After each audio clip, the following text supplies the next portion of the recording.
Now, today's story is a two-part story, but I'm only going to bring you the first part today. It's something that has to be broken up because it's very important that you understand the message I'm trying to get through. I put it in my planner for today, part one. As I always say, if you don't have a planner, get one, or else you're going to miss important details. You're going to miss delivering certain items to people. You're going to miss certain appointments. You got to get a planner.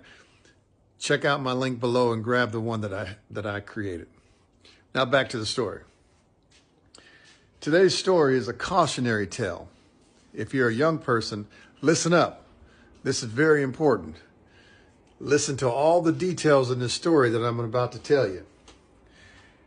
This young guy who grew up to be that older guy had issues with the thing they call intuition, or that feeling in your gut. As always, if you have a group, small, medium, or large, and you need to drive home a point, a principle, a concept, reach out to me via email, let me know, and I would love to come and deliver a story to your group. Okay, check out this story. Pay attention to the details. My neighborhood was the local hub of crime, drugs, gambling, and prostitution. One of the places I would hang out was called the Union Avenue Arcade. Back in the 80s, it was the place where all of the neighborhood delinquents hung out. I had one foot on that side of the fence and my other foot on the right side of the fence. In the middle of it all was my mother with an extra firm hand. One night while hanging with my buddies in the arcade after school, I was approached by this young lady that I had my eye on for a while. We would flirt frequently with each other, but it never led to any substantial conversations. I never pursued beyond the flirt, partly because she was a middle school dropout that loved hanging in the streets all day. I would have had a hard time explaining to my mother what and where the common ground was that we shared.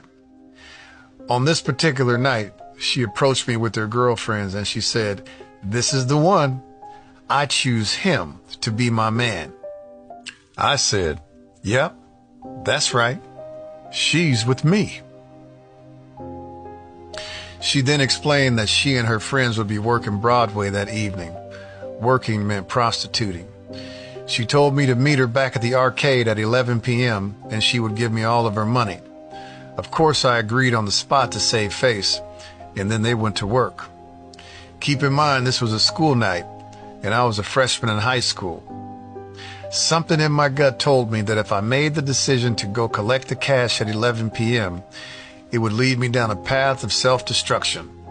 And I also knew that my mother would deliver a beatdown so profound that Jesus Christ wouldn't have been able to recognize me. Needless to say, I didn't make it. I did run into her the next day at the arcade, and we spoke briefly before a large RV pulled up in front of the arcade and she and her friends boarded. Before she ran out of the arcade, she turned to me and said she still wanted me to be her man and that we will talk after she finished with her RV business. I never saw her again after that brief encounter. I was told later by a credible source that she was murdered shortly thereafter.